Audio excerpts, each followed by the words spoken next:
5th of December 1999. I was in charge of flying the robotic arm to deploy the telescope. Yeah. And only once deployed, the ground controllers asked us to stay in co-orbitation for a few orbits.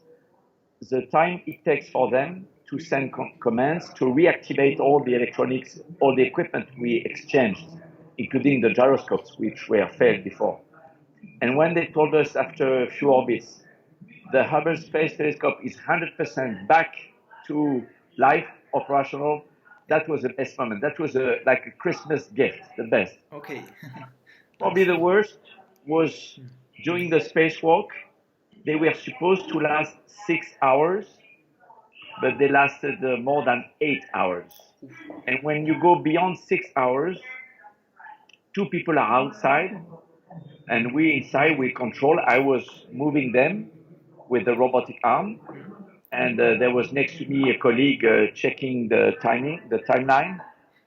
And then when we go close to the suit limitation in oxygen, battery, carbon dioxide, the removal, we wonder, do we ask them to come back in, even though they didn't finish the work?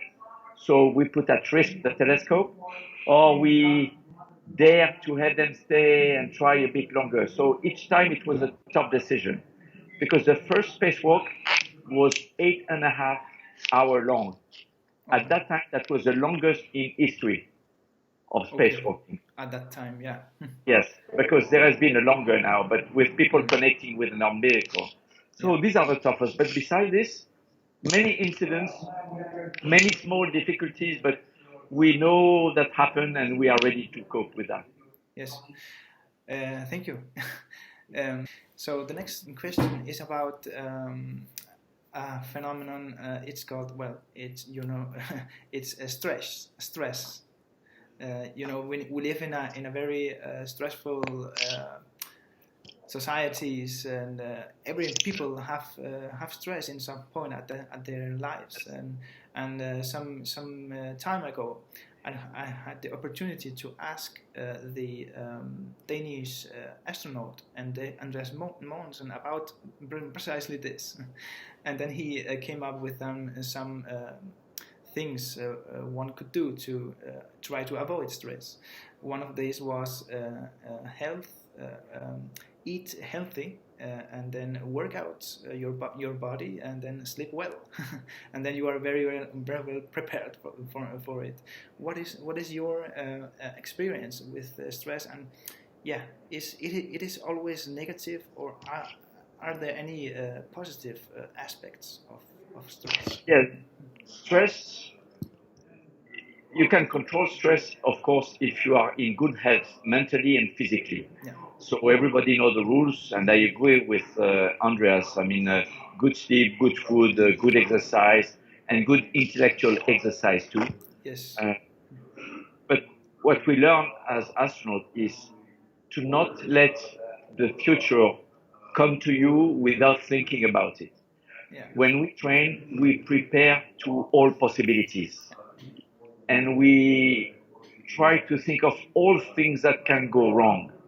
And because we have thought about things that can go wrong ahead of time, when things happen that are not nice, negative, we know we will find a solution. So if you prepare yourself as a solution-focused person and not a person complaining as soon as there is a problem, it helps master the stress level at a level where that makes you performant and not,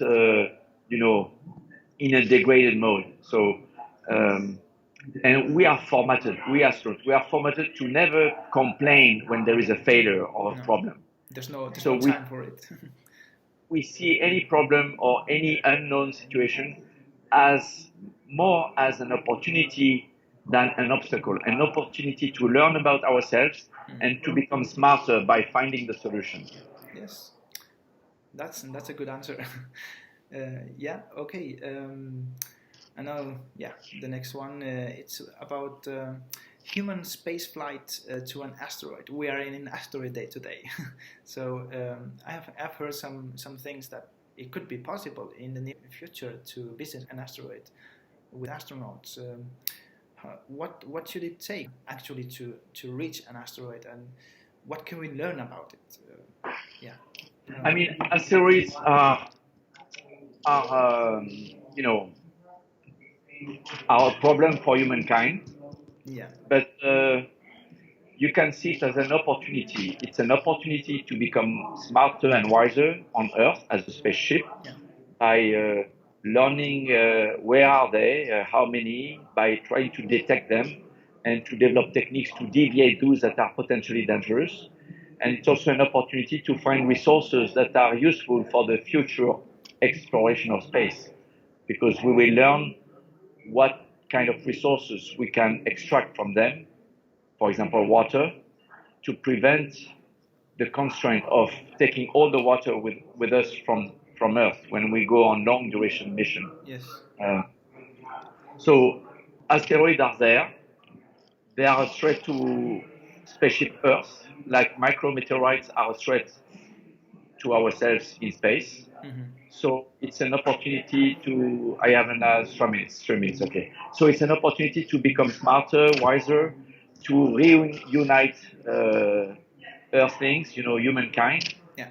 and so to all look into the same direction for a common solution to a common problem. Yes.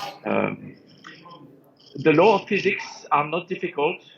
We know with the technology today, we can prepare mission to go to asteroids, first with unmanned mission. If one day we want to send people, we will be able to do it because we master rendezvous, we master space mechanics, we master technology to grab or to orbit an asteroid, like we did recently with ESA Rosetta mission.